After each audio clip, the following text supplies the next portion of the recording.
Hello guys, welcome to my mini blog. आणि आज आहे संडे आणि मला खूप मोमोजची क्रेविंग होत होती, तर मी लगेच जाऊन दुकानातनं सामान आणलं. पण पनीर नाही भेटल्यामुळे मी पनीर घरी बनवणार आहे. आणि जसंच मी दुधासाठी उघडला फ्रीज, तर मला हे चॉकलेटवाले चिकी भेटले.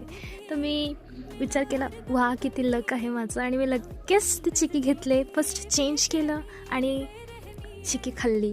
विचार केला बाजूला जाऊ दे सगळं, फर्स्ट आपण काहीतरी खाऊन घेऊया. ते खाल्ल्यानंतर मी स्वच्छ हात धुवून दुधाचा टेम्परेचर चेक केला, कारण पनीर बनवायला दुधाचं टेम्परेचर फक्त नॉर्मल एकदम साधारण गरम झालेला लागतो. आणि नंतर मी लिंबू कापून त्याच्यात पिळला. विचार केला जोपर्यंत दूध फाटे तोपर्यंत थोडंसं टी व्हीवर गाणे लावू, आणि हेच माझं चाललेलं फालतूगिरी.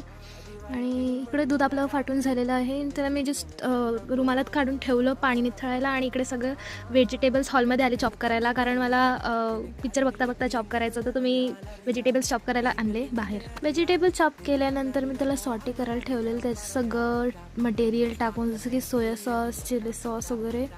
आणि ते झाल्यानंतर मी त्याचे छोटे छोटे बॉल केले, कारण आज जे मोमोज मी बनवणार होते ते एकदम वेगळ्या पद्धतीत होते. तर मी व्हिडिओमध्ये बघितलेले सगळे इन्स्ट्रक्शन्स फॉलो करत होते. त्याने सांगितलेलं त्यांना सॉटे केल्यावर मला असे बॉल्स बनवून 5 मिनटासाठी फ्रीजमध्ये ठेवायचं आहे.